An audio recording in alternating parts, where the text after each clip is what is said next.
那揭罗河国都城西南20余里，一个叫小石岭的地方，一位像是来自东方的年轻人，跟随一当地老者，在荆棘丛生的山林中摸索前行。突然，林中杀出5个强盗，横刀挡住去路。年轻人当即脱去帽子，现出庄严僧相。强盗高声问：“法师要去哪里？”“要去石窟礼拜佛影。”“你没听说这路上强盗多吗？强盗也是人呢，为了礼佛，毒蛇猛兽尚且不怕，何况你们都是人呢？”强盗竟一时无语。这位年轻的法师就是玄奘大师，他在去往天竺途中行至此处，听说小石岭有世尊当年降服恶龙留下的身影，就决定去礼拜，却遭到随从们的极力劝阻。理由有3： 1. 那条路非常荒凉，行人少，强盗多； 2. 正因为此，恐怕没有人愿意当向导； 3. 就算侥幸到达，能看到佛影的人寥寥无几。这些随从是迦毗士国派来护送大师一程的。大师知道他们想早点回家，就说：“如来真身之影一劫难遇，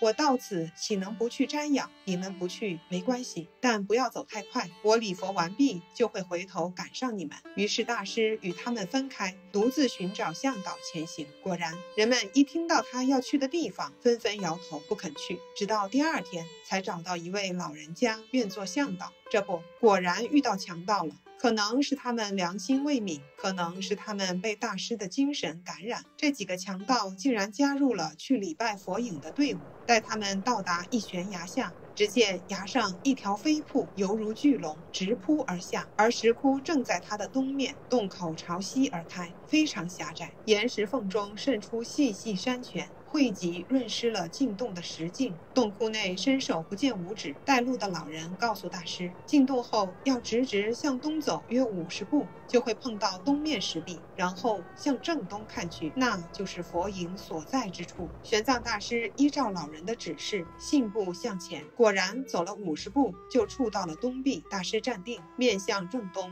至诚顶礼膜拜。可是拜了100多次，眼前仍旧一片黑暗。大师痛哭忏悔，自责业障深重，更加一心赞佛，随赞随礼。又拜了100多次，只见东壁上出现像钵盂般大小的光影，但一现即灭。大师悲喜交集，更加虔诚礼拜。那光影再次出现，且放大如盘，只是仍旧一现即灭。大师誓言不见佛影绝不离开，继续虔诚拜佛。就这样又拜了200多次后，窟中大放光明，佛陀影像皎然出现在石壁上，妙相庄严，神采奕奕，如同佛陀亲临。不仅如此，佛陀左右和身后侍立着的各大菩萨和罗汉也清晰可见。大师赶紧示意在洞口等候的众人进来礼拜，可火把一到，佛影应时即消。他们赶紧把火熄灭，佛影才又再次出现。奇怪的是，这6人中有一个却怎么也看不到佛影。众人跟随大师至诚礼拜，香花供养完毕后，佛影才消失。